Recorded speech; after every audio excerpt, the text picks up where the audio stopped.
Brittany Hall and Celeste Owens appeared before a judge today in Gwinnett County in connection with the death of 8-year-old Amari Hall. Owens, seen here smiling and laughing just minutes before her first appearance, is accused of killing Amari. Superior Court only. Only a Superior Court judge sitting in your case can grant a bond. Do you understand that? Do you know what that means for you? It means you're going to be here for a while, okay? Owens is accused of killing Amari, while Hall is accused of concealing her death. Both are also charged with child cruelty and lying to police after initially reporting Amari was missing on Sunday. Her body was found Tuesday morning in these woods by the Stoneville Trace neighborhood in DeKalb County. Arrest warrants released today offering new details about how Amari reportedly died. Describing Owens as striking the victim several times in the head, she's also accused of concealing Amari's death by placing her in trash bags and dumping her body. Gwinnett police say while investigating Amari's disappearance, detectives found videos depicting the women abusing the children. According to arrest warrants, in July, Owens walked over to one child and open-hand slapped the victim in the front of her face, causing her head to whip back quickly. She's also accused of walking over to a boy, tightening a cloth around the victim's eyes, then slapping the victim and kicking him on the ground. And in August, the warrants describe Owens as stomping on another child's back with her foot and then kicking her in the back, moving her across the room. Brittany Hall is also accused of hitting one child 11 times in one instance, also slapping, punching, and kicking the children.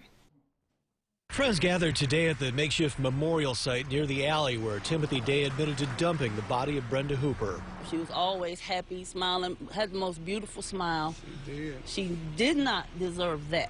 Day told detectives Hooper died from strangulation during sex.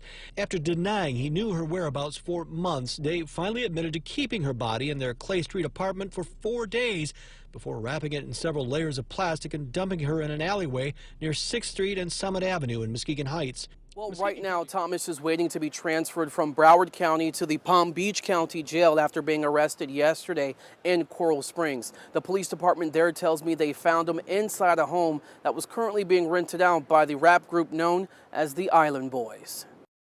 Police say you're looking at the man responsible for what's being called a senseless shooting that killed 8-year-old Ronziah Atkins. Okay, so I have an out-of-county warrant for Palm Beach. Andrew Thomas appearing before a Broward County judge this morning on unrelated charges. The deadly drive-by happened Friday night. 3 days later, deputies were able to track him down just 70 miles down the interstate in Coral Springs with the help of a witness. According to the police report, deputies carried out a search warrant and found Thomas at a home armed with a loaded gun. That home, police say, was being rented out by the TikTok rap duo known as the Island Boys. I would never imagined in a million years that this person was going out there and doing these violent crimes on the street. Their manager, Dovie Besner, says they were all shocked by the alarming accusations and that Thomas was a childhood friend of the Island Boys who had been sleeping over for the past 2 nights. Really didn't expect nothing out of him like this. This is a big just shock. He was just, we knew him as a quiet kid that would come around and do his thing. But apparently, he was a little monster inside him. According to deputies, the Island Boys were not involved in the murder investigation. We've also learned Thomas does have a criminal history. He was convicted on charges related to an armed robbery in 2019 and sentenced to 6 years probation. Dovie says they were aware of his past run-ins with the law, but never could have imagined he would end up facing more serious charges. He got into trouble. Wrong place, wrong time, peer pressured. And it's, like I said, it's very unfortunate. It's very sad.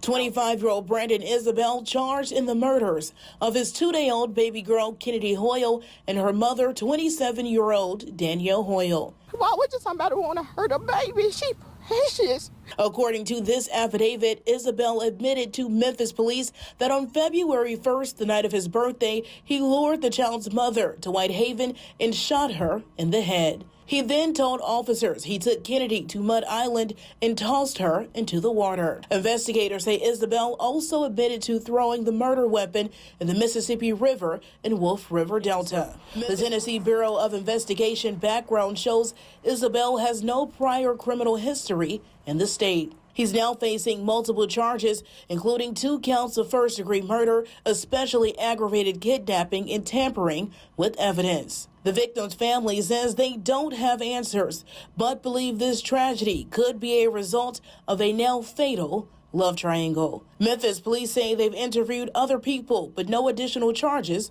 have been filed. You didn't want to take care of your child. You didn't want to be in her life. You should have left her alone. Whitehaven. This morning, police began searching along the Mississippi River on Mud Island, but haven't said what led them there. Then late this afternoon, they discovered a pink and gray car seat near a dumpster at the Walmart in Whitehaven. Family members confirming it belonged to Kennedy. Police say they have evidence suggesting Kennedy is dead, but have not found her body. You deserve to die. Damn, Kennedy. You didn't have to hurt her. Early on. Structure fire. 9:02 a.m. the call came in. 911 emergency. The first arriving companies found a heavy volume of fire in the front of the house. There was no one standing out front, yet there was cars in the driveway. So it was a bad sign right from the start. The first person they found was the grandmother, and then after that, the child. They tried to get out, but were unable to. It was caused by candles that were part of a vigil the night before. They were left burning. The house was the scene of a previous crime. Wednesday, March 13, 2019, 10:29 and 25 seconds.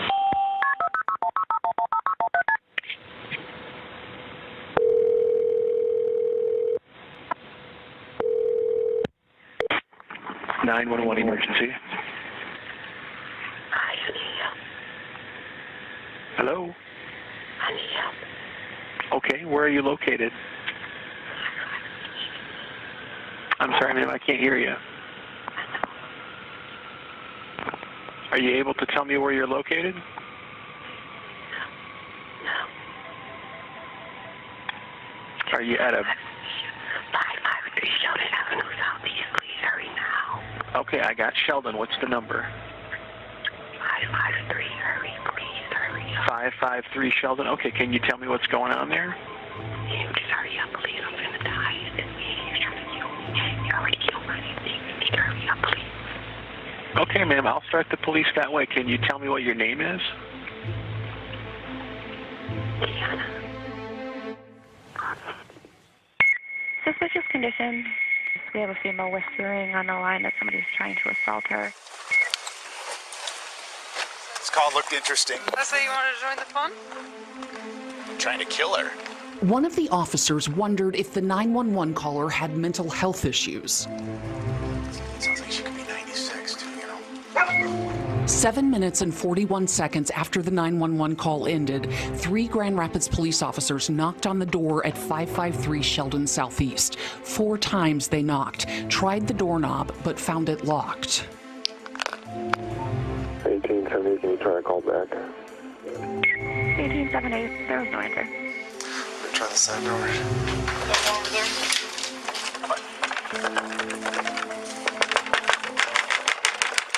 Seems like it's empty. You can see it. It looks like a little dining room or something in there. It's empty. There's nothing in the back here. It is painful to watch with hindsight's benefit. Likely painful, too, was the moment these officers, who'd left the scene hours before, heard a familiar address. 553 Sheldon Avenue Southeast. For female there not breathing, caller says a lot of blood. 2.5 hours after that first desperate plea. Can you tell me what your name is? A second frantic 911 call. 911 emergency. From the 553 Sheldon, my sister not moving. Kiana Griffin, who had just turned 25, had known she was going to die. Can you tell me what's going on there? Just hurry up, please. It was a friend who found her body on the floor of an upstairs bedroom and yelled for Kiana's brother.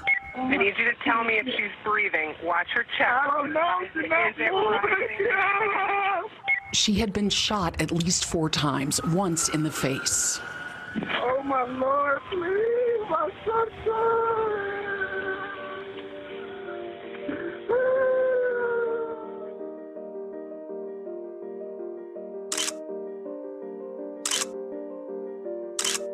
In another bedroom, police found Kiana's aunt lying under a blanket, an iPad still playing, propped up by a pillow beside her. Under the bed, police discovered a blood-stained roll of duct tape.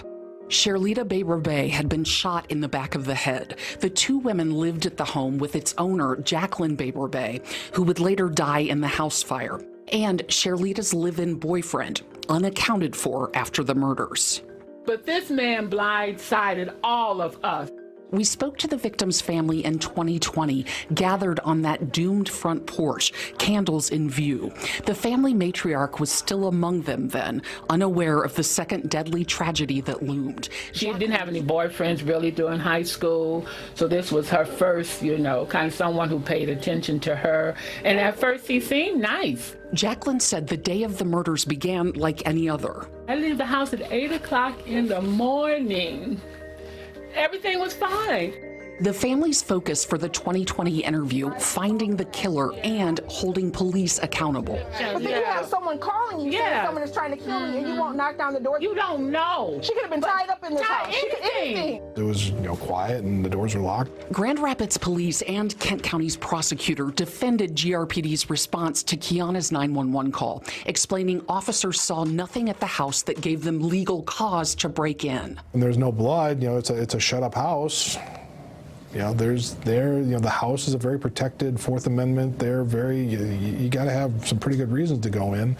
And, there got to be something that drive them more than just a phone call. They didn't care. They was here a minimum of 3 minutes, and they went on about their happy way. And then at 1 o'clock or so, you get another call and the same to the officers, same house. And the same and you officers come here, now back. you got to bring my family out in body bags because you didn't care at 10 o'clock. Police had given the killer a 3-hour head start, said the victim's family. Sherlita's boyfriend, Darrell Damon Brown, had lived in the home on Sheldon for at least 2 years by then, but the family knew him only as Jay. People knew him, but knew he was there, but didn't really know much about him or anything like that. He was kind of a phantom. But a phantom who left a very visible trail. In an alley behind the home on Sheldon, police said they found a hastily tossed box of ammunition with 8 rounds missing, and in a plastic bag, a 9mm pistol, later matched to rounds at the crime scene. Even as police searched for evidence, surveillance cameras caught sight of Brown on foot a mile north of the crime scene. Among his stops post-murder, the Grand Rapids Children's Museum. Watch as he walks with purpose to the front desk, reportedly telling workers he knew someone inside before exiting 12 minutes later. Soon after, it seems Darrell Brown vanished. The unusual part about it is how he's been able to just completely disappear. Darrell Damon Brown, now 48, grew up in Grand Rapids, but U.S. Marshals say he also has relatives in Wisconsin, Arizona, Georgia, and Ohio. There's a $25,000 reward for information that leads directly to his arrest. She felt safe back there. It was a gated community. She felt safe. It was just after 7 that December morning when someone called 911 to the Columbia Peoplestown Apartments on Tuskegee Street. Inside one of the units, Atlanta police found Alanda Pritchett's sister, Centuria Fields, and her boyfriend, Stanley Pratt, dead. I can't even think of who would do something to hurt her. She didn't have any enemies. We talked about a lot. She didn't seem to have a problem with anyone. The shooting happened in southeast Atlanta near Hill Street. Investigators say there was no sign of forced entry. It had to be somebody that she knew. What stranger would go in someone's house 7 o'clock in the morning to ambush them the way that they did? It was personal. Pritchett tells me her niece and nephew were inside the apartment at the time. Loved ones say one of the kids saw the killer. They're traumatized. They're hurt. They want answers too. Pritchett tells me APD has surveillance video that shows Pratt outside the apartment smoking a cigarette before the shooting. And I'm sure whoever the suspect is saw him smoking a cigarette, waited till he went inside. Now, I did ask investigators about potential video, but the department says they have nothing new to release at this time. If somebody got their face covered and I know them, I'm still going to know them with their face covered. You know what I'm saying? Just let us see. As the weeks and months go by, Phil's family tells me they're concerned that they'll never find out what truly happened here as the sun was rising that December morning. Cheryl, tonight Chicago police tell us several of those people who were shot in the early morning mass shooting in Englewood were shot in the head. At least 3 of them are being treated here at University of Chicago, and their families are desperately hoping they'll pull through. Here's a look at the 15-year-old murdered while walking down the sidewalk. Legal help firm identifies him as Michael Brown. Police say the teen was on Prairie near 33rd Street when, for reasons still unknown, someone opened fire. Listen as a neighbor's surveillance captured the frightening sounds of those 10 shots.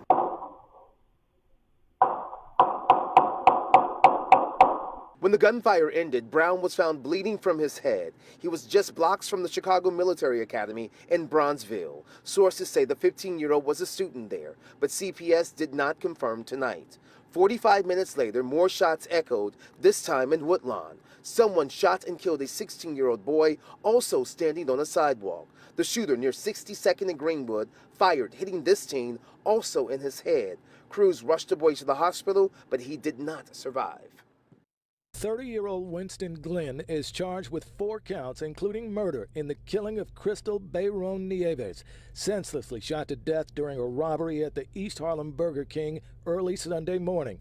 Gunned down even after she had given him money. The man demands more money from the register drawer. As Miss Bayron Nieves is scrambling to open the drawer, she doesn't have the key. The male fires 1 shot, striking her and causing her death.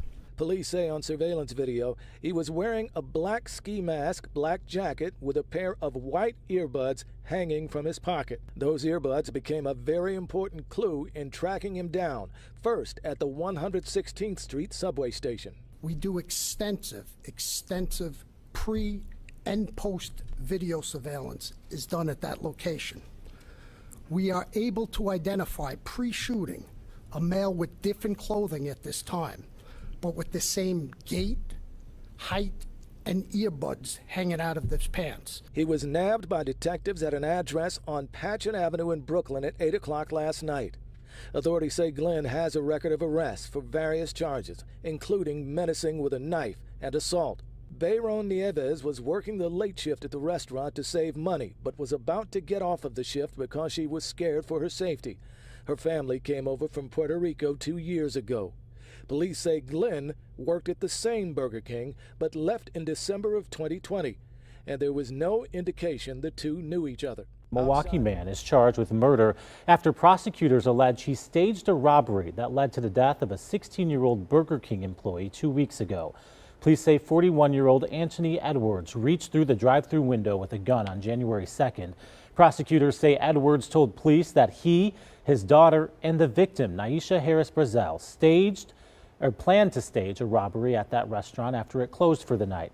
Court documents show the 2 teenage girls both worked at the Burger King and allegedly spoke with Edwards on the phone before he pulled up to the window to demand money from the cash register. That robbery was botched after prosecutors say employee Derek Ellis, who allegedly wasn't in on the plan, fired several rounds towards the drive-through window, striking Harris Brazel. Ellis faces a charge of possession of a firearm by an out-of-state felon. Edwards is expected to make his initial court appearance today.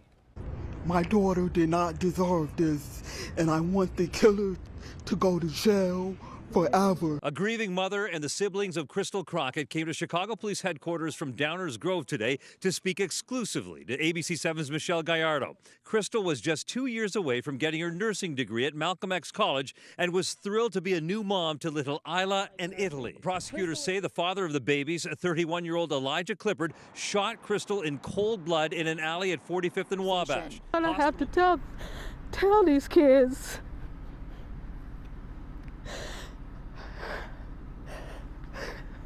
Their mother was killed. Parks is the mom of Warren's ex and the grandma of their older kids. Parks says she first knew something wasn't right when she stopped by Warren's and her boyfriend's home near Tireman and Vaughn on Detroit's west side last month. He told me he haven't seen Tima in 4 days, and you didn't call anyone, you didn't say anything to anyone. So Parks filed a missing persons report, put up flyers, and called police every day. I still want to know.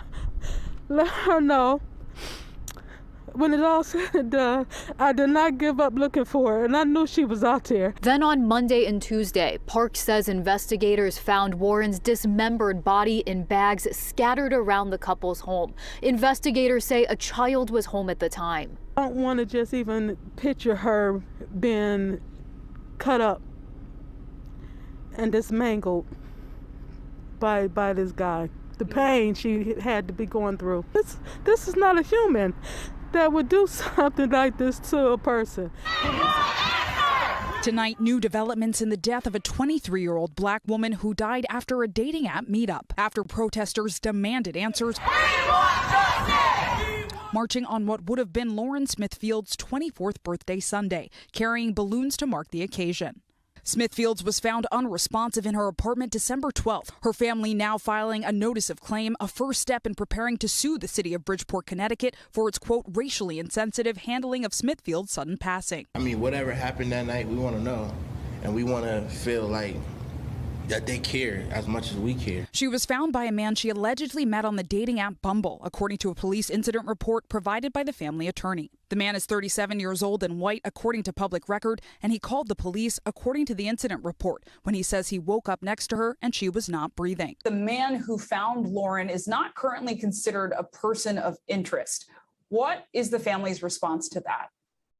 The family is very insulted by that. They weren't looked at as a person of interest, and we feel that is racially motivated. Tonight, her death ruled an accident by the Connecticut chief medical examiner. The cause of death is multiple drugs, including fentanyl and alcohol. According to the police report, the man told police that the night before, the two were drinking tequila and Smithfields became ill and, quote, went to the bathroom to vomit. They continued drinking and she fell asleep. The report makes no reference to the two having sexual relations that night. The man says he heard Smithfield snoring around 3:30 a.m. When police arrived before 7 a.m., she had been, quote, dead for at least an hour or more and had dried blood in and around her right nostril. The family is alleging a racially insensitive handling of the case, that their civil rights were violated. What exactly are you referring to?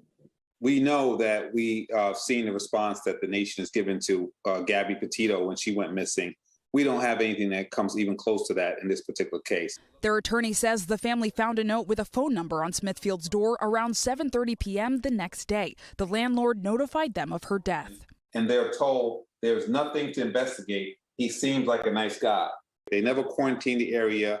They never collected anything of value. Instead, according to the notice of claim, the family found their own evidence, including blood-stained sheets and, quote, a pill used as a sedative and a used condom. The Bridgeport police did not comment on the specific allegations made by the family, but in a statement said in part, the investigation remains open and active, and the department offers its sincerest condolences to the family and friends of Miss Lauren Smithfields.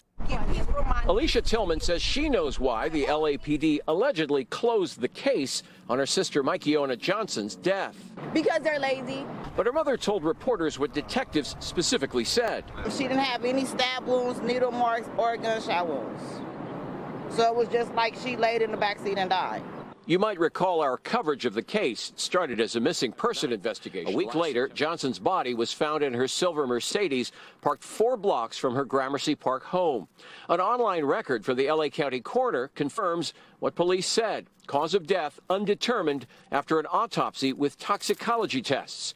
But the case... We need answers. My sister didn't deserve for any of this to happen. Still doesn't make sense, say relatives. Advanced decomposition may have concealed evidence of bruising or strangulation, they told us. But why would a 24-year-old healthy mother of young children just turn up dead in her own car? We reached out to the LAPD for a statement today, but so far have not received an answer. Seminole Heights serial killer does not want to die. Attorneys for Howell Trey Donaldson are now asking a judge to throw out the death penalty in his case. He's accused of killing 4 people, though. You're trying to keep your strength up. You're exercising a little bit. I'm so broken, I can't. That's what I'm trying to tell you. Accused serial killer Hal Trey Donaldson told his parents during this jailhouse visit he was broken, and now apparently he's also worried. With 4 murder trials looming and his life on the line, he wants the death penalty tossed from his case. Donaldson is accused of causing terror and panic in Seminole Heights in the fall. They say he gunned down 4 innocent people who happened to be walking alone. Benjamin Mitchell, Monica Hoffa, Anthony Naiboa, and Ronald Felton. Police released this home surveillance video of the suspected gunman.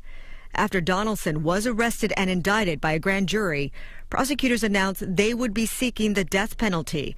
Rickman says the only chance of that changing is if the state decides not to pursue it, and he doesn't see that happening. The real estate agent will be officially charged today with several murders. He's been labeled a serial killer and was arrested in December. The Miami-Dade State Attorney's Office will be officially charging this real estate agent, 25-year-old Willie Suarez Maceo, with several murders, labeling him a serial killer. They will also be releasing video of one of the murders. Now, what makes headlines today is that he was suspected in those murders, but today will be officially charged.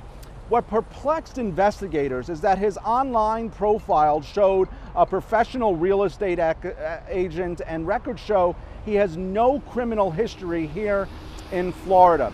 He's currently charged with an attempted murder that goes back December 21st. And 2 hours later, authorities are going to tell us at 2:30 this afternoon that he's actually caught on video shooting and killing another homeless man.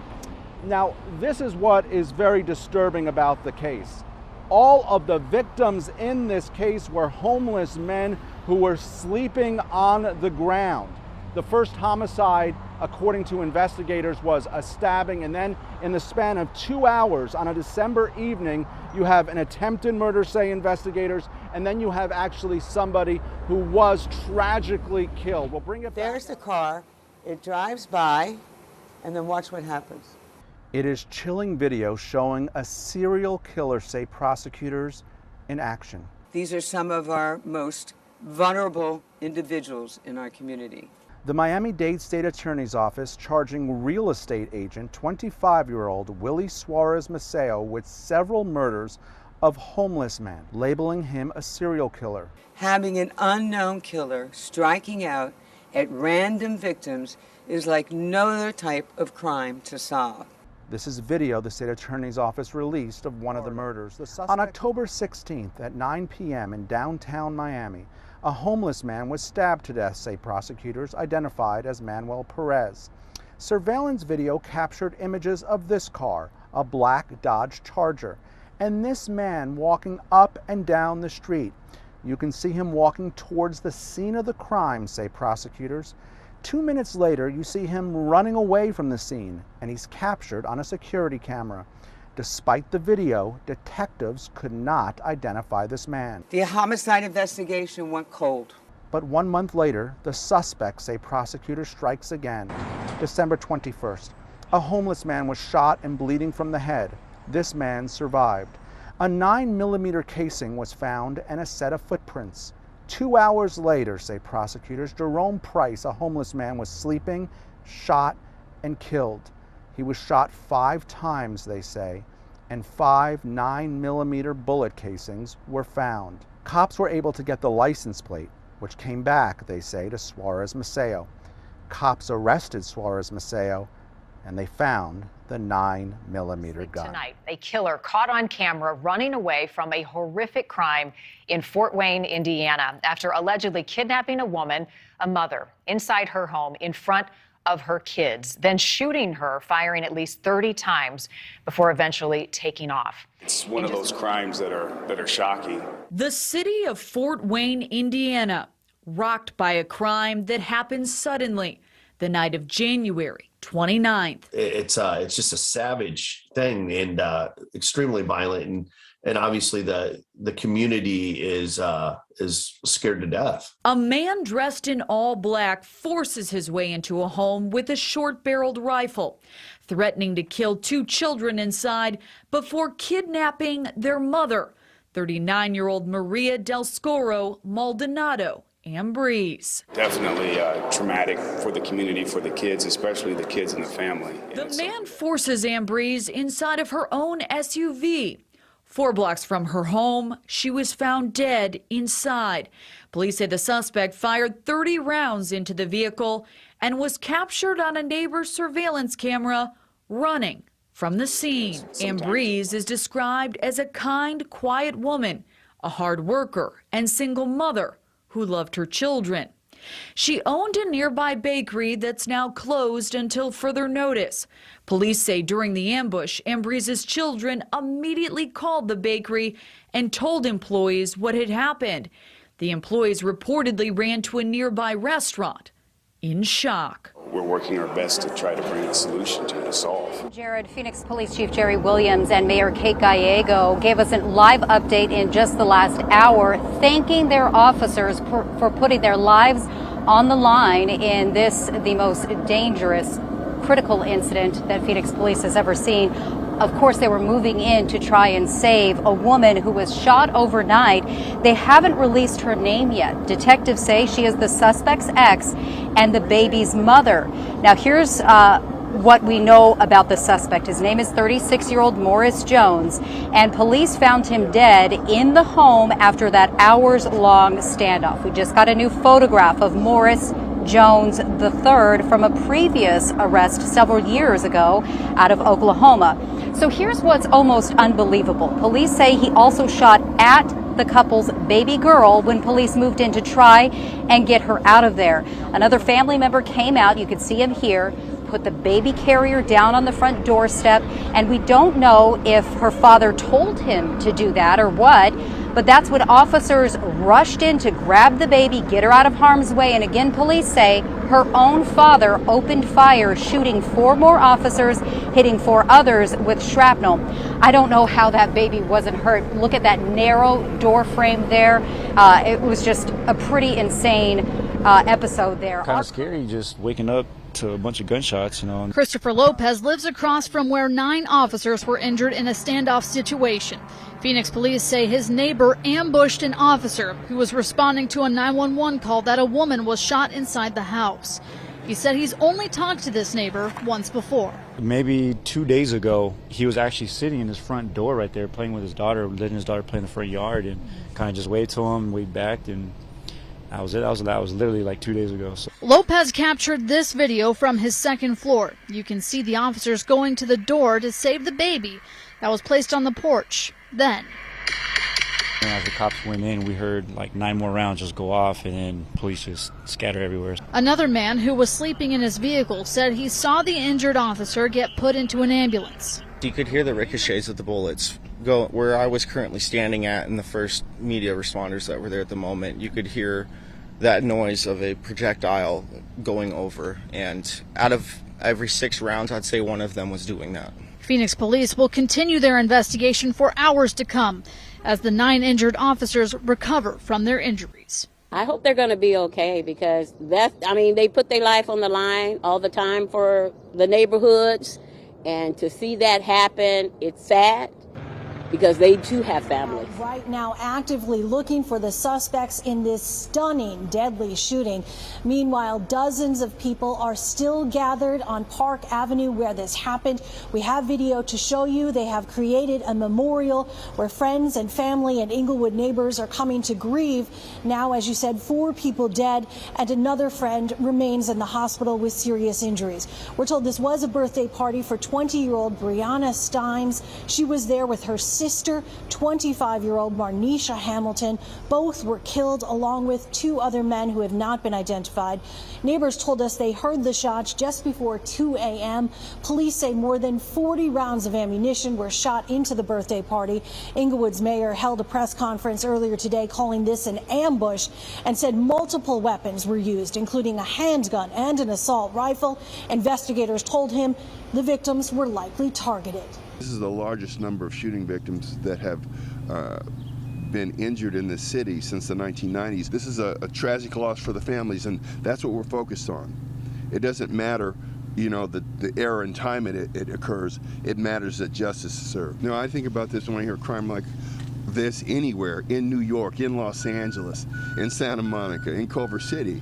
These are sociopathic killers that have to be sequestered from society. But it is worth noting this is not the kind of attention Inglewood ever wants, but most especially 3 weeks before the city is set to host the Super Bowl, when tens of thousands of visitors will be here and millions of viewers around the world will have their eyes on Inglewood.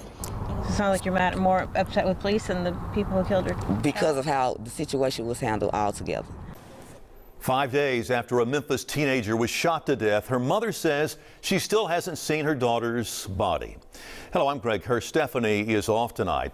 Police have released the name of the 17-year-old killed in the double shooting on New Horn Lake Road and made one arrest, but family members say that's not enough. I still have not officially been notified that there was an incident and my daughter was a victim of it.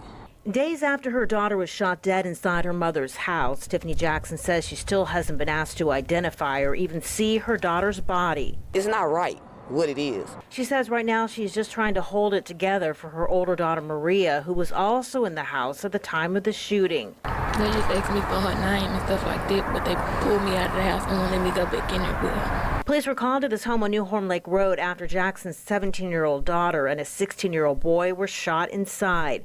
Police say the 16-year-old was upset about another teenager being in a locked room with Maria.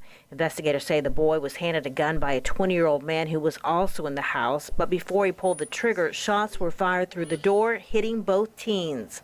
Tiffany Jackson says they gave police home surveillance video of the shooter and have provided information about the suspect, but so far police have only arrested the man they say gave the 16-year-old the gun. And I've been calling trying to get updates. I know you can't tell me details of the case, but I would like to know if you have gotten any further in your case. But I have been calling, leaving voicemails. The victim's grandmother says she wants the person caught and wouldn't wish this on anyone. We was hoping for the best, but preparing for the worst. Relatives were in shock and dismay over the suspicious death of 59-year-old Kim Darlene Ezell. She had been missing since January 5th when relatives went to her home at 17th and Allegheny and found that her roommate, 78-year-old Stanley Lawton, had been shot dead and Ezell missing. We've been praying for the last 3 weeks.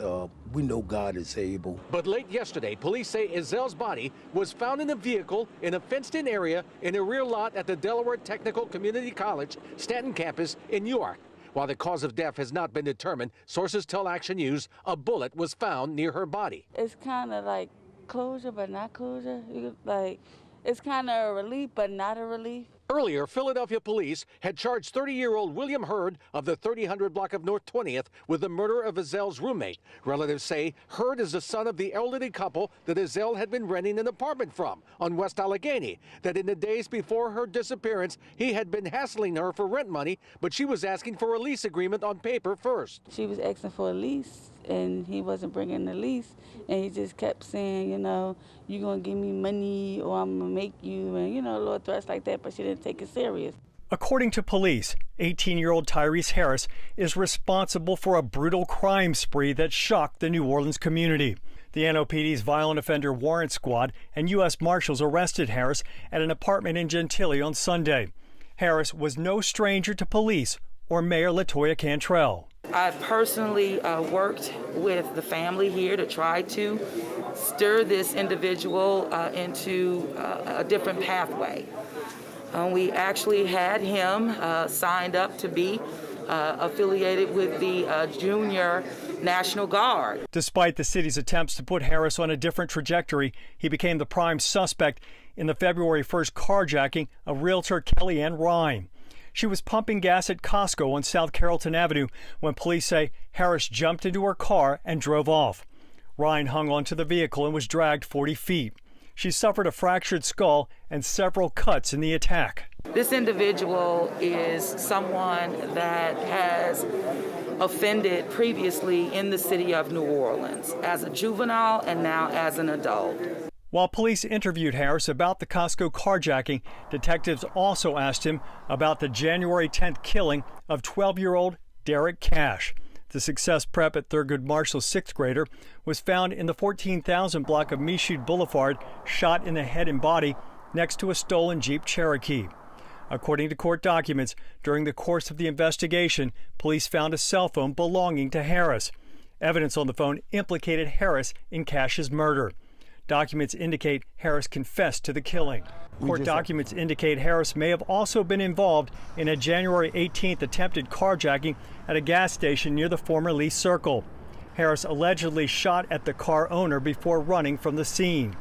Police found spent shell casings and Harris's cell phone on the ground nearby. Court records show Harris was also arrested in an August armed robbery, although that count was later refused by the Orleans DA's office. He was out on a $12,500 bond since November 16. Disturbing discovery at one of the city's most popular areas. Police found the body of a 19-year-old woman at the South Street Seaport. Her body wrapped in plastic. What's certainly unusual is this is a popular area for dining and shopping, and you can see behind me that investigators are still on scene here. They're going through evidence. They've been out here for several hours because it's still unclear what happened to this young woman. But it was just after 9 when police say they got a call about an unconscious woman, and when they arrived and searched the area, they made a gruesome discovery inside an abandoned warehouse here off South Street. A 19-year-old woman found wrapped in plastic, and she was unfortunately pronounced dead here at the scene. And at this point, police say it's too early to tell if something suspicious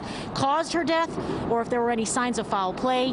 And it's also unclear what this young woman was doing here or if she was possibly homeless. But right now, police are still out here trying to figure out what happened. The medical examiner now going to be performing an autopsy to figure out this woman's cause of death, and police have not yet released her name. Well, the body was found dumped by the freeway back on January 8th. It's taken all of this time for elected officials to authorize a significant reward. It was a terrible ending to a terrible crime, just dumping a body by the Manchester Boulevard on-ramp to the 110 freeway. Tiani Theus, just 16 years old, had been shot. So far, no suspect description, few apparent leads. Hopefully that will change with the reward. As people mourn, some question why a young black girl's murder hasn't gotten the same attention and focus as other crimes. Now it's been almost 3 weeks since she was found, almost 3 weeks for elected officials to organize and announce a reward. $10,000 from the county, $50,000 from the city of Los Angeles once it's approved, and $50,000 from the state. In announcing the reward, state and local officials confirm what family members already talked about. The young girl with difficult family issues may have been the victim of human trafficking. The reason why we're doing this is because this case now starts to get cold. Gascon, joined by local, county, and state officials, as well as the CHP, refusing to answer any questions about why he chose to speak out on just this particular crime amidst so many. I want to make sure that we keep the focus here. We're honoring someone that was murdered and trying to bring accountability to this, and I think it's reprehensible that people try to politicize. Whether or not we even knew her name until today, she's our daughter, and we want to send a clear message that we coveted our daughters, our children in this community, and we're saying enough is enough. Young girls are being taken advantage of, they're being murdered. She just left. So I picked her up, she was crying, I kissed her, gave her a hug. I didn't know it was gonna be the last kiss, but I felt good telling her I love her. Top story, the murder of Tiani Theus. Her father speaking out, remembering his 16-year-old daughter, whose body was found on the side of a freeway off-ramp in South L.A. You know, and her father is a very well-known, long-time shop owner here in Inglewood, which is, as far as we know, the last place where she was seen alive by a family member. That was my baby girl. Darian Jackson's baby girl was Tiani Theus. The 16-year-old was found shot to death at the Manchester on-ramp of the 110 freeway in South L.A. The night before, she told her dad she was going to a party. She just left. So I picked her up, she was crying, I kissed her, gave her a hug. I didn't know it was gonna be the last kiss. So I feel like something was really wrong that night when she came. You had a feeling? I begged her to stay. I said, just stay with me. Tiani had struggled since her mother was so badly injured in a hit and run. The mom is now living in a rehabilitation facility due to her injuries. She said, nobody loved me. Because her mom, she's the only person who loved me was my mom. I said, that's not true. I love you. Tiani's case is in the hands of CHP investigators who say they don't believe she was shot where she was found. Her family has been holding vigils trying to get more coverage for the case, which has gotten less attention than other recent murders, like that of furniture store employee Brianna Kaffer in Hancock Park. It's troubling and disturbing because she was a young girl, 16 years old, who was shot to death and body was dumped in the freeway like she was garbage. We live in two different worlds. You got the rich people and you got the poor people. middle class people, and we on the other side. You know, if I was a rich person, they probably would have found the killer by now. Who knows? But I think the Highway Patrol, I talked to him. He's a good detective. He said he's doing everything he can. The case has definitely gotten our attention, and of course, it's top priority, trying to, finalize this case and get justice for the family. So, the difference is obviously we don't have surveillance cameras like, other types of incidents that may be occurring in other areas. So, of course, we rely a lot on the public, right, to call us and, did you see anything? Investigators and Tioni's father are asking anyone, please come forward. I can't take it. I don't have no more left in me. And he says that because he's burying his daughter. 4 years ago, he had to bury his 19-year-old son who was shot when he was leaving work. It's a case that has yet to have any resolution for him. So on our website at Fox LA, perhaps you can give some information to the CHP. The contact numbers are there, and perhaps give this man and this family much-needed resolution. Police are not releasing many details about the assault Saturday at the Fitness Connection or what may have led up to it, and that has the family of the victim, 43-year-old Patrick Pregeen, concerned. Mesquite investigators say they are waiting for the findings from the medical examiner in reference to this death. Meanwhile, like you mentioned, the family of Patrick Pregeen says that they're upset in being left out of the dark, but they're going to continue to fight for justice for their loved one. The family, we're not good. We're not good with this. Mesquite police say a physical altercation happened Saturday inside Fitness Connection on Town East Boulevard. Investigators say the altercation was between a security guard and others in the gym area. What happened during the fight is unclear, but the security guard, 43-year-old Patrick Pregeen, was taken to the hospital and pronounced dead. No, we want answers. I mean, because of the way it happened and how sudden it happened. Like you say, he's just a gentle giant. A purported video of the incident was posted online showing Pregeen's final moments. Fox 4 has seen the video, but we are choosing not to show it. Michelle Hall is Pregeen's cousin. She says he had been working security at the gym since last summer. Hall says many family members found out about his death from the video posted on YouTube. We're all numb because we just can't believe that, he's gone in the way it happened. He has, 3 boys, that's left without a father. In a statement, Fitness Connection told us, quote, "We strongly condemn all acts of violence in our communities, but especially within the walls of our fitness facilities. We send our deepest condolences to the family of the victim of this needless attack." Fitness Connection says they are cooperating with law enforcement. Investigators tell us they have identified some people in the video, but at this time no charges have been filed, mainly because the cause of death has not been determined. The medical examiner will determine if Pregeen was the victim of homicidal violence. As the investigation continues, this family says they won't stop until they get justice for their loved one. I will miss his smile. Like I posted on social media, my favorite picture with Pat was when he had his cowboy boots on. And if I tell you he came over to my mom's house, he was clean. He didn't deserve to, leave us like that. Of a person shot here on Anderson Avenue. Upon arrival, a child was being transported to Grady Hospital, where that child was pronounced dead. The Atlanta police are working very diligently, utilizing our video integration center and utilizing all our manpower to bring this case to resolution. We will not stop. We will continue. We will work throughout the night to find resolution for this family. As the mayor stated, this is the 3rd shooting of a child, and we attribute this all to gun violence. The proliferation of weaponry that we are seeing on these streets, we have to do something about that. We can no longer allow our criminals to continue to carry guns. We'll work very aggressively with our state parole office, pardoning parole for people that are repeat offenders that continue to carry these guns and get them off of the street. Right now, our personnel are down consoling the mother of this child, and this is painful, as the mayor stated. This one hurts for a 6-month-old to be riding down the street and become victim to gun violence, random gun violence between 2 people who can't resolve a simple issue. Right now, this case is ongoing. We are still in the very early stages of investigation. Our investigators are working leads right now, and hopefully we'll bring this case to resolution relatively soon. You know, Mayor Dickens was very emphatic on the fact that he lives just a short while from this neighborhood, and he said this needs to stop. Again, as you just said, this is a 6-month-old child who has fallen to gun violence here off of Anderson Avenue. I want to give you a look here at the scene right now. You can see officers tell us that it happened right here on the left corner. Still a very active scene. If we zoom in a little bit, you can see Mayor Dickens there on the scene. He's been speaking with investigators as they try and figure this out. Now, they were not able to share too many details about exactly how this happened as of yet. They said it's still very early. This 6-month-old that took this bullet was taken to Grady and pronounced dead once they arrived to the hospital. Grayson Fleming Gray did not deserve to die yesterday.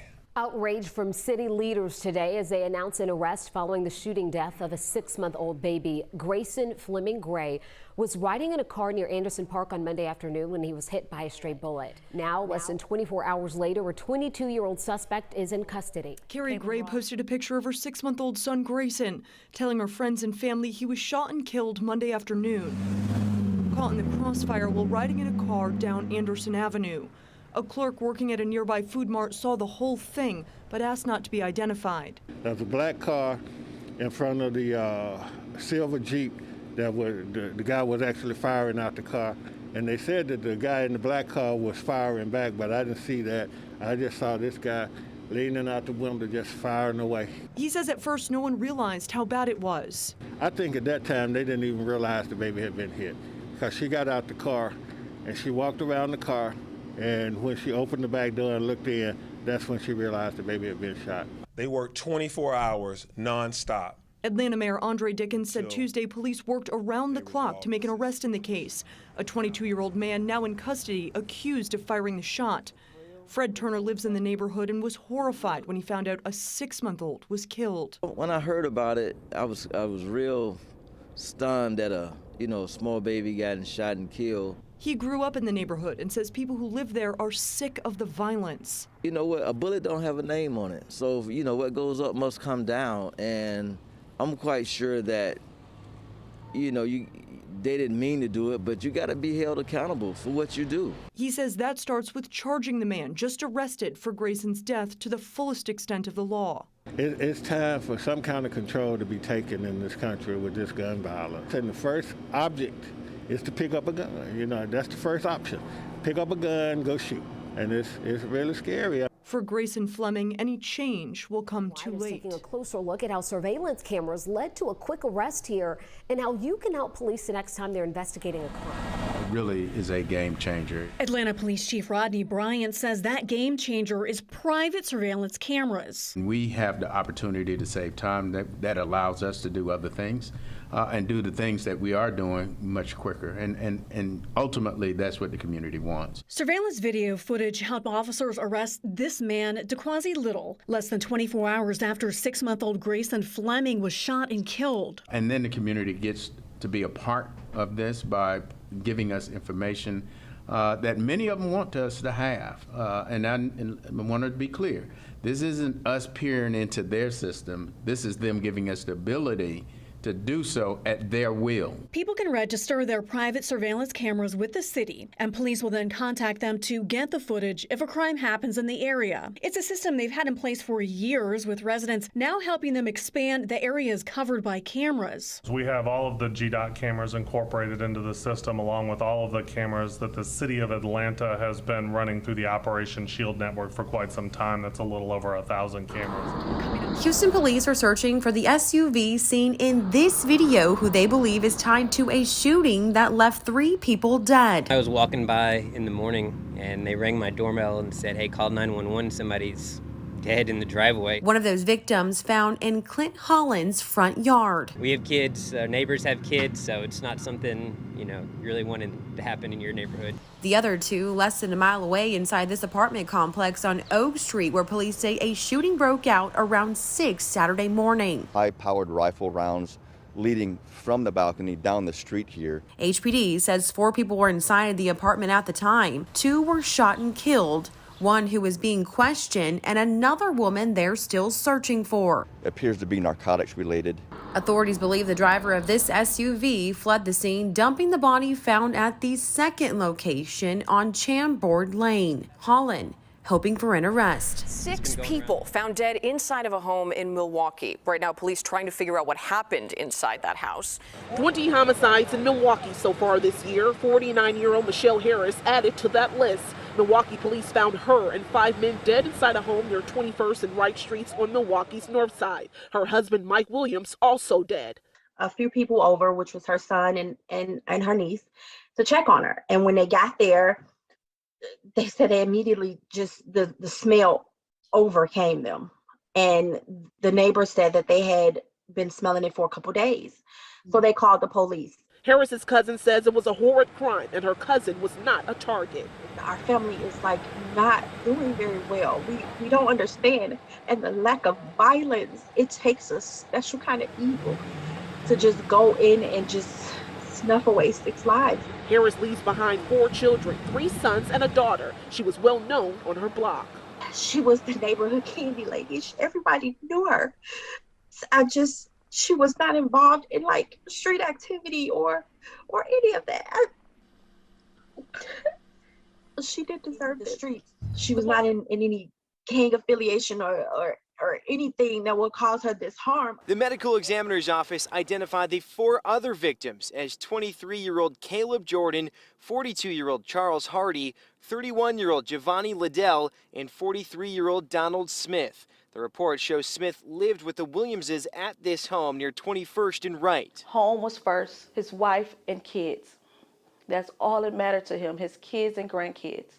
And he loved them so dearly. This is Rhonda, who did not want her face shown out of fear for her safety. She shares a 15-year-old daughter with Michael Williams and tells us the Williamses were planning a sweet 16 birthday party for her daughter. Instead, Rhonda says they're in shock over the sudden loss of life. She's emotional. She can't sleep. She's constantly crying. And, it's hard for her to take it all in. Mary, since last night, Milwaukee police have only updated us saying that, yes, in fact, there were 6 bodies that were found inside that home yesterday, and it appears all 6 of them were shot. Now, family members of 2 of the victims we spoke with say even they aren't sure of the identity of some of the bodies. Numb with grief. Am I in a movie? This is not real. Tiffany Whittington remembers her cousin, 49-year-old Michelle Williams. She says Williams is among the 6 people found dead inside this home near 21st and Wright. Family grew concerned late last week when they hadn't heard from her. Williams was killed alongside her husband, Michael Williams, also identified by family. On Sunday, police said 5 bodies were discovered after a welfare check earlier in the day. The motive and information regarding any involved suspects is not known to us right now. Hours later, the medical examiner's office confirmed a 6th body inside. Police say the woman and 5 men appear to have been shot. As of Monday afternoon, one of the victims remained unidentified. Neighbors described the Williamses as hardworking and friendly people. There is no information to suggest that there is a threat to the community. Milwaukee police continue to investigate, leaving more questions than answers for this family. I'm hoping that there's some kind of video footage, people have doorbell cameras, and I'm hoping that the community can, if they have anything Family members of the people killed are left heartbroken. I would never think this would happen to my family. Ronald Smith's brother, Donald Smith, and Dante Williams, along with his sister-in-law, Michelle Williams, are among the 6 dead. The last time he heard from his family was days before the discovery. Anything I call for, they answer their phone. If they don't answer, they call right back what's up? They didn't do that days and days and days. The medical examiner's office identified the other 3 victims as 23-year-old Caleb Jordan, 31-year-old Giovanni Liddell, and 42-year-old Charles Hardy. When I called him, he didn't answer. Hardy's sister, Lavinia, says he was quiet and kind. She hopes the gunman responsible for the killings is found. I don't know, got the word for it. While it's not known what was going on inside the home before the shooting, Smith says his brother, who lived there, helped those in need. He took people in where they don't got nowhere to go. Families left with memories and unanswered questions. I don't know why somebody would do this to them. Tonight in Corsicana, about an hour south of Dallas, where law enforcement agencies are investigating multiple murders. 4 people killed. At least one victim, we're told, is a child. 3 others also shot. Now, just after midnight, Corsicana police received a call about a man who had killed his family. By the time police got there, the house was on West 2nd Avenue. They found a man and woman who were dead. Now, during a search at the house, police found 2 other victims who were shot. They were flown to a hospital. Shortly after, Navarro County Sheriff's Office found a man and a 4-year-old child who were shot to death at an intersection in Frost, Texas. A woman who was also with them was shot and taken to a hospital. Now, around 3 a.m., detectives were able to track down the suspect through their GPS navigation system. Police had the monitoring service remotely turn off the engine. That's when SWAT approached the car and they found the suspect with a self-inflicted gunshot wound. He died at the hospital. Now, she was a really, really nice lady, and so is he. He's really, you can hear them talking. He's so loud, his voice carries through the neighborhood. You can hear them talking over here. But they were really, really good people. Really, they didn't deserve that. In Orange County, 2 people who are accused of murdering an elderly man, well, they face a judge. And we begin with that developing story tonight. Carjacked, shot, and run over twice. That's what deputies say these 2 suspects did to this 78-year-old man. He was murdered while just picking up a prescription at a CVS in Orange County. Deputies escorting 25-year-old Jasmine Monroe and her boyfriend, 19-year-old Javon White, out of the Orange County Sheriff's Office off to jail early this morning. Investigators say White fired 5 shots, killing 78-year-old Yukon Cummings in a carjacking outside the CVS Sunday afternoon, and that Monroe jumped into the driver's seat and ran Cummings over not once, but twice. It's a tragedy. Cummings' son, Carl, asked us not to show his face, reacting to news of the arrests. Ease the pressure, that we're feeling. It's better that they're off the road, the streets, and, can't commit and act like this again. But it doesn't bring back my father. Deputies found Cummings' stolen Mercedes SUV Monday at the Marina Vista Apartments on South Beach Street in Daytona Beach, saying it was actually abandoned on Sunday, an hour after the carjacking. Sounds like they stole your dad's car and went for a joyride. That's exactly what I said. They just did this because they wanted a car, to go joyriding. So it really hurts. I can't even explain it or express it. After being arrested, deputies say White told investigators that he did follow Cummings to his car, asking him about his Mercedes, claiming Cummings pulled a gun on him. Detectives say White fired 5 shots, killing Cummings, and that Monroe ran him over like a speed bump, according to one witness, as she sped out of the parking lot. Heartbreaking details for Cummings' children to hear. Because it's life for life, and the census how it was, so they need to be dealt with the same way. Dozens of people have gathered here in front of the Texaco gas station this afternoon to hold a vigil for the 3 teens killed in Sunday's shooting. You can see several of them gathered there in front of the front doors. Meanwhile, some major developments, as you mentioned, in this case. Police now believe the 14-year-old taken into custody yesterday is not the shooter, and the driver of the white pickup truck used as the getaway vehicle has now been arrested. He has been identified as 33-year-old Richard Acosta Jr. You can see he's all smiles in his mugshot. Garland police say he turned himself in yesterday after seeing himself on the news. Investigators also recovered the white Dodge Ram pickup truck he was driving. Detectives believe he drove the shooter to the Texaco Sunday night. Acosta was captured on surveillance video entering the gas station shortly before the shooting. Moments later, the shooter creeps up to the front doors, opens them, and starts shooting, killing 3 teens and injuring a 4th. The motive appears to be retaliation. The 14-year-old who came into custody yesterday has been released at this time. He's not being charged. However, he still remains a person of interest. We are still trying to determine exactly who that shooter was. Our investigation has revealed that we believe that 1 or more of the victims who were shot was involved in a disturbance previous to this and were targeted by the shooter. A memorial of stuffed animals and angels lines the window ledge outside the building where 6-year-old Damari Perry lived with his mom and 6 siblings. Prosecutors say it was inside that home where the little boy's mom and 2 of those siblings killed him on his birthday, December 30th, after they developed a plan to punish him for something he'd done the day before. He was placed into a cold shower for an extended period of time, held there by family members at the direction of the mother, we believe. And at some point, he became unresponsive, vomited, and died. Lake County State's Attorney Eric Reinhardt says the family didn't call 911, but kept his body in the home or a car for a couple of days while they figured out how to get rid of it.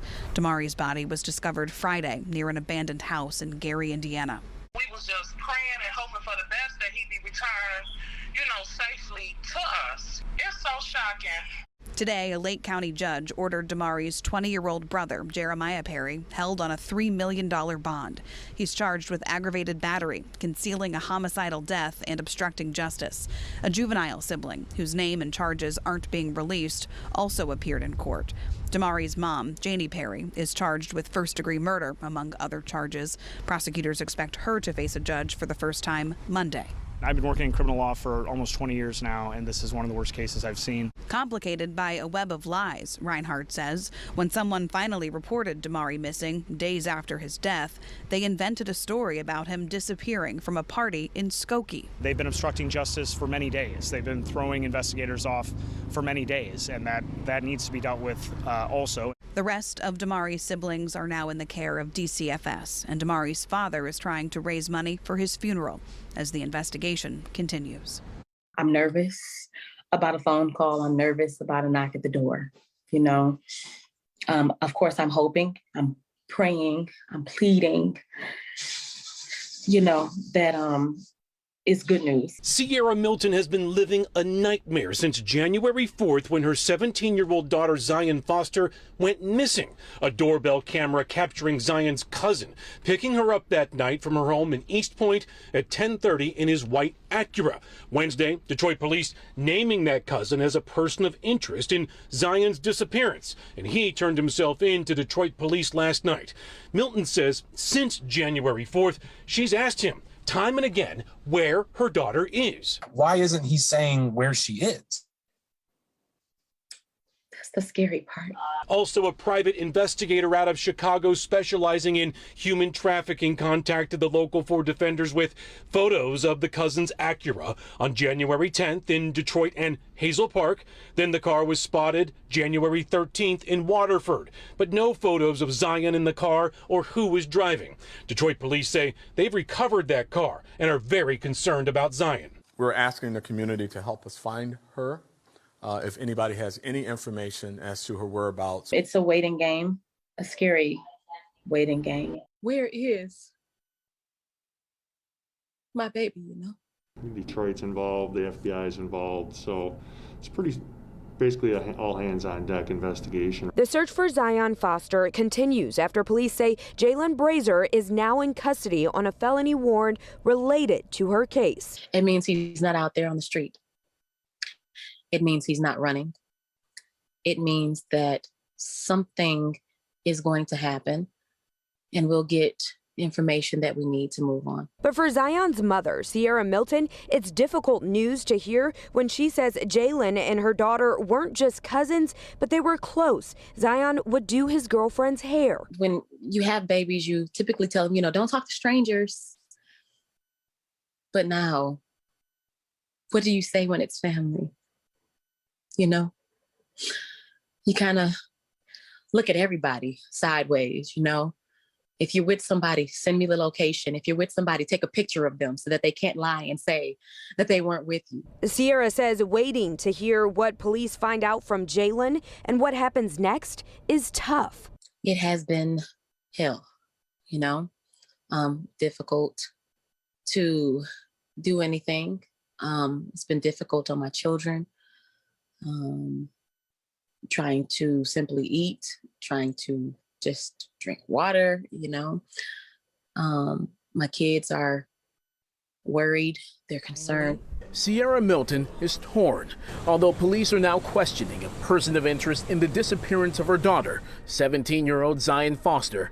There are still a lot of unanswered questions, and the unknown is nearly unbearable. Therein is the fear. You know, you're nervous about a phone call. You're nervous about a knock at the door.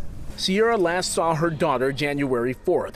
She says Jalen Brazier, the person of interest who's also her ex-husband's cousin, picked Zion up from their East Point home to hang out, something they did often. Sierra tracked Zion's location through an app on her phone and saw she was near the 7 Mile and Greenfield area on Detroit's west side where Brazier lives. Zion texted her later saying that she was coming home, but never did. When Sierra confronted Brazier about her daughter's whereabouts, she claims he said this. He told me he hadn't seen or been in contact with her for 3 years, which is impossible when you were in my driveway and gave me a hug. Detroit police is now handling the investigation. East Point police was initially at the helm. Their investigators recovered Brazier's car. Sierra says her daughter's disappearance has brought out the best and worst in people. While many are offering help and leads, others have reached out to Sierra and her family with bogus information, threats, and words no parent of a missing child would ever want to hear. His sister. I still need your help. We still need your help. My babies still need your help. Zion still needs your help. To hear. His sister actually reached out to us and said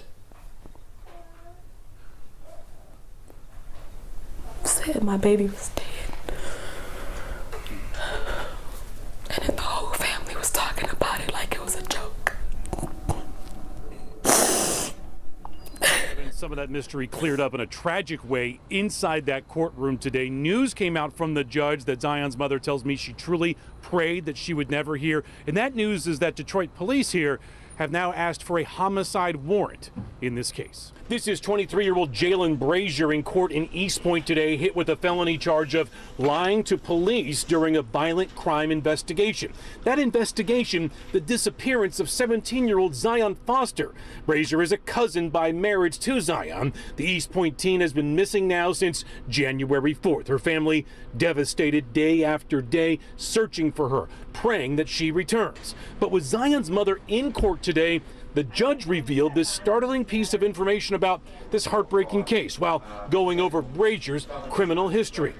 He has a 2019 conviction out of Detroit for retail fraud second, and it looks like there is a warrant request out of Detroit for homicide from 2022.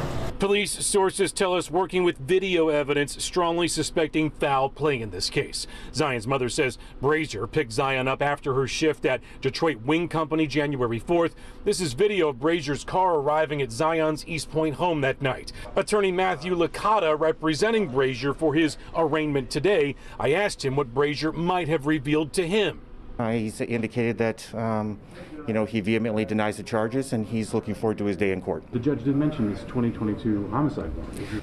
I'm going to miss a smile and just talking to him. Bernetta Francis heartbroken. Her son Darius Dugas, who went by DJ, tragically lost his life last night outside these apartments on Tidwell Road in Northeast Harris County. We had just got home and he went down to get the rest of the stuff, and it was not downstairs 1 minute. He was not downstairs 1 minute before we heard gunshots, and me and my oldest son ran down the stairs. When my oldest found him laying down, lifeless. A bullet struck DJ in the heart, and the suspect ran and jumped a fence. DJ died at the hospital. Someone just saw fit for whatever reason to take his life. DJ was a student at Cobb's 6th grade campus. His mother says he was a good kid who didn't deserve to die. He participates in school activities. He's in the band. He plays the drums. Also, he plays the bells. He had just received an award for most growth. Very proud of his work that he would do in school. A life cut too short over a senseless crime that's left a family devastated and praying for answers. I just really want justice to be served for my son right now. And I just need whoever done this to understand that you really tore up a lot of hearts. There are new developments tonight in the death of a Montgomery County public school student. Jalen Jones' mother tells us her son was the root that tied her family together. And tonight, the search is on for the person who killed him. His body was found along Grotto Lane, just off Great Seneca Highway, Monday afternoon. Tonight, Jones' mom told News 4's Shamari Stone she believes her son was bullied at school. The principal of Northwest High School sent a letter home to parents describing Jalen Jones as having a large personality, an infectious smile, and an overall amazing spirit. Jalen was like he was the life of our house. He always kept us laughing. Alexis McDaniel mourns over the loss of her only son, 17-year-old Jalen Jones. Montgomery County police detectives searching the woods with flashlights to find evidence. Police say someone murdered him. I'm hurt.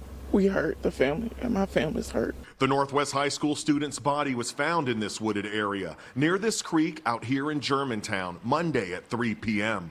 after someone reported it to police. We don't know what he did to deserve that type of treatment. She tells me her son was bullied at the school. In all fairness, you don't have any proof that that could be associated with your son's homicide? I mean, I just think there's a stigmatism surrounding him. And there is another question. According to this National Center for Missing and Exploited Children flyer, Jalen was last seen in Germantown on January 7th. That's not true. That's something totally separate. She tells me the last time she saw him was Friday, January 21st. The medical examiner will determine the exact cause of death. Meanwhile, police are investigating to try and determine who killed Jalen and why. Whoever did this, you have broken my heart. 17-year-old Jalen Jones was a senior here at Northwest High School. He had been missing, according to reports, since January 7th. But his body was found Monday afternoon in a wooded area off a trail in the 18,000 block of Grotto Lane in Germantown. That's about 1.5 miles away from the high school. His mother says she raised concerns about her son being bullied and believes that not enough was being done to help her son. She believes the bullying is connected to her son's death. We will stop this in our community.